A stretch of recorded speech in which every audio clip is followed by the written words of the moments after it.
ბიორობოტები, რომლებიც ბუნებრივ უნარებს, მიკროელექტრონიკას და ხელოვნურ ინტელექტს აერთიანებენ. გლობალური ინოვაციები სამხედრო და უსაფრთხოების ოპერაციებში რობოტიკის გამოყენებას აჩქარებს. შესაბამისად, ბიორობოტების არსებობაც სულ უფრო მნიშვნელოვანი ხდება. სწორედ ამ ტექნოლოგიით არის აღჭურვილი გერმანული სტარტაპის Swarm Biotactics-ის პროექტი, რომელიც ტარაკანებს კიბორგ ჯაშუშებად გარდაქმნის.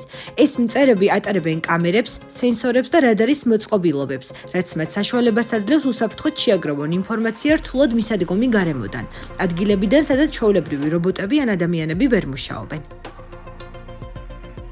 მადაგასკარის ტარაკანა სტარტაპმა მიზანმიმართულად შეარჩია, რადგან ის კარგად არის შესწავლილი ბიოლოგიის ლაბორატორიებში, საკმარისად დიდია მცირე ტვირთის გადასატანად და უძლებს რთულ პირობებს.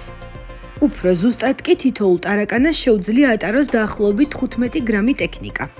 ამასთან მადაგასკარის ტარაკანა მდგრადია ქიმიკატებისა და სხვადასხვა გარემო პირობების მიმართ, რაც უზრუნველყოფს მის რეალურ პრაქტიკულ გამოყენებას. რაც შეეხება მის მართვას, ნეიროფიზიოლოგიური ინტერფეისი აკონტროლებს მოძრაობებს ისე, რომ ოპერატორები ან ავტონომიური ალგორითმები შეძლებენ 100 ტარაკანის ერთდროულად მართვას. გერმანული კომპანია უკვე წელიწადნახევარია აქტიურად მუშაობს ამ პროექტზე, რათა ტექნოლოგია ლაბორატორიული ეტაპიდან პრაქტიკულ გამოყენებამდე მიიყვანოს. ამ პერიოდის განმავლობაში სტარტაპმა დაახლოებით 13 მილიონი ევროს ინვესტიცია მოიზიდა, რომელიც ტექნოლოგიის განვითარებაზე და უსაფრთხო ექსპერიმენტებზე იხარჯება.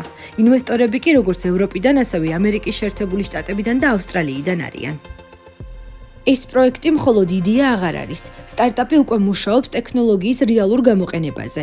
ისინი თანამშრომლობენ გერმანიის შეიარაღებულ ძალებთან, რათა შეამოწმონ ტარაკანების ეფექტურობა სპეციალურ პოლიგონზე. ტექნოლოგიის პირველი მასშტაბური გამოყენება 18-24 თვის განმავლობაში იგეგმება.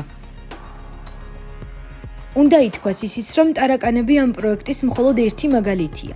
კომპანიის გეგმებში შედის სხვა სახეობის მწერების გამოყენებაც, რათა მომავალი ბიორობოტები კიდევ უფრო მრავალფეროვანი და ადაპტირებადი გახდნენ სხვადასხვა უსაფრთხოების, სამაშველო და სამრეწველო გამოყენებისთვის.